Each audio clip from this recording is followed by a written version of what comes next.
Well, all of our trees, shrubs, and perennials have been delivered now, and for a yard this size, it takes quite a few. It doesn't look like we have that many when we clump them all together, but trust me, we've got plenty. When we do those, at this point, we like to group them all together so it's very easy to water. We're going to be watering these 2 to 3 times a day. The nursery does such a beautiful job growing and maintaining this stuff. You hate to kill it 2 days before you put it into the ground, so we're very careful of that.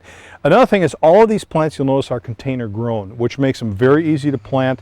The roots on a 25-gallon container like this on a tree just stay very much intact. We have a really great success ratio of planting these trees. So like this, what is that, a snow crab, you end up with really a nice sized tree, roots in perfect condition by the time you get in the hole. We love it. Now, once we get all this in the ground, we'll take you on a little tour, but in the meantime, we just want to keep everything watered really well before it gets in the ground. Now, another thing we have going on today, we're putting in a sprinkler system in the lawn. Mark Linnemann's here today with his crew. It's really crucial to have a good sprinkler system so you're getting enough water on the lawn, but you're not watering it too much. So Mark, how do you go about laying out a system like this? We start measuring out, flagging up the areas that need different type of heads for different applications, and the drip as well. And once we start flag it all up, and when we start designing it out, we start pulling the pipe right away and putting in the fittings and the heads and go from there. And how is it that you're able to make these so precise that they water the grass just enough without too much? Because so many times you drive through neighborhoods and you see water just running down the curbs in the storm sewers. It has to do with the design is a big part, with the right precision kind of product you use. Sure. Next, the controller is a big key to that. And what's involved in installing all this stuff? Well, the first thing we do is, once it's all flagged out, we start pulling the pipe with a vibrating plow. And what that does is it knifes the pipe under the ground and pulls it right along. So there's just a seam that's caught in the middle, and you drive back over it and it's gone. In 2 weeks you won't even know we were there. Then you got a lot of pipes to connect. Oh yeah, we got a lot of pipes. I have a lot of guys to do it too. But it's the combination of how it's put together that makes the difference. So what's involved in hooking up the sprinklers? The combination T is what we use all the time rather than the saddle. And what that does is actually, that goes to the heads. Mm-hmm. And every head we put on has a flexible pipe to it, so that if it pushes down, all you got to do is pull the head back up. It won't break any fitting connections, and it won't leak. You can take a spray head, wiggle it on there. And that doesn't require any type of connection, that just holds like that? That holds like that. We'd have to take your truck and pull on it. And then with this pipe like this allows you to locate that sprinkler head exactly where you want it, whereas pulling the pipe, that you just kind of locate it in the general area. Exactly, somewhere nearby. Obviously the less digging the better, but if it has, you don't want to put the sprinkler head right on top of this pipe. Now you're working with 4 basic nozzles here, right? Actually, some of it is nozzles and some of it's rotary nozzles. Okay. This is actually a spray nozzle. It's a precision spray nozzle that gives you like a mist that goes out. And that pops up and gives you a continuous pattern all over. Yes, and that's pops up 4 inches. That's how the head pops up. Okay. And then we get into the rotary heads, which are 30-foot radius, and they're the ones that just have that stream that shoot out. And those you typically run more minutes per zone because it takes a while to cover the area that they're working in. Correct, with this one and with the rotary nozzle. Yeah. With the precision spray nozzle, no, there's usually 15 minutes or so. They drench them pretty quick. Yeah, that does, and it's a smaller area. And then you're also using drip irrigation. Yes, we're using the drip irrigation today. We're using the root intrusion drip irrigation, so the roots can't grow back into it.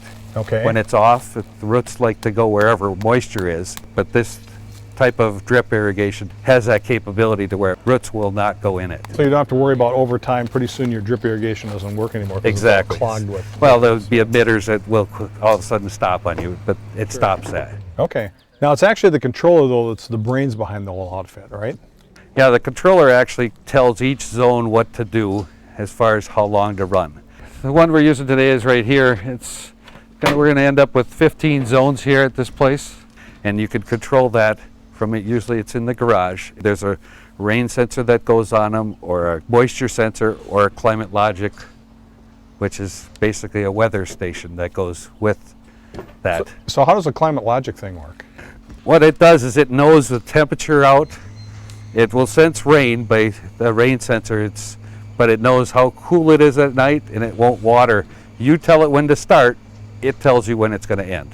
So let's say in the summer when it's 100 degrees, it's evaporating water a lot faster than let's say in the fall when it's getting up to maybe like 55 during the day. You need a lot less water on the lawn. Exactly, and it just does it for you. I mean, all clocks you can regulate that, but this does it for you. It's all user-friendly.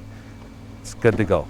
Well, it seems like every year they develop new products. This stuff just keeps getting more and more efficient and precise. It really is kind of amazing. Yeah, the technology is caught up with trying to conserve water. Because it basically, you want to soak the whole bed. Last time Mark's guys did the bulk of the sprinkler system. Today, now that all the plants are in, they're back to work on the drip irrigation. So Mark, last time the guys could have done the drip irrigation, right? Yep, but the plants weren't in, so now the time is to do it. So once the plants are down, you don't have to worry about moving around the lines as you do all the plants. Right. It does make it a little easier we know where all the plants are, we know where to put the line. So installing these lines today, are you hooking them up to the same high water pressure that you're doing all the other sprinkler systems? No, the valves that control the drip irrigation is actually reduced pressure. So it reduces the pressure to each emitter so that each emitter has 10 pounds per square inch. So we're installing how many lines here? 4? 4 zones of Okay. drip irrigation, yes. All right, okay. And when you program those, you'll be programming them with the rest of the sprinklers? Yes, we will, unless it needs different applications. We can actually water more on just the drip if we need to in different times. Okay. So with the controller hooked up now, why don't you talk to us a little bit about this weather station? Okay. Now I know that you can set the start times and how long they run and all that type of stuff, but how does that weather station affect how that controller runs? The weather station dictates how long it's going to run. You tell it when to start, it tells you when it's going to end. Based on the seasonal adjust, like this particular time it's down to 70%. It's actually watering less than what it's originally programmed for based on the temperature. So in other words, in the middle of July when it's really hot and dry, it'll probably be at 100%. Yeah, it's at 100%, but when it gets hotter, it actually goes over 100%. What do you mean by that? Well, the clock itself, when it goes over, it needs more water. Temperature says it needs more water for the grass. Okay. And with this clock, what it does is it divides that time in half to do what's called a cycle soak for less runoff. It's amazing how precise this stuff gets. I mean, it's so sophisticated. Yes. You got to save a lot of money with something like that. Oh yeah, it helps you save money.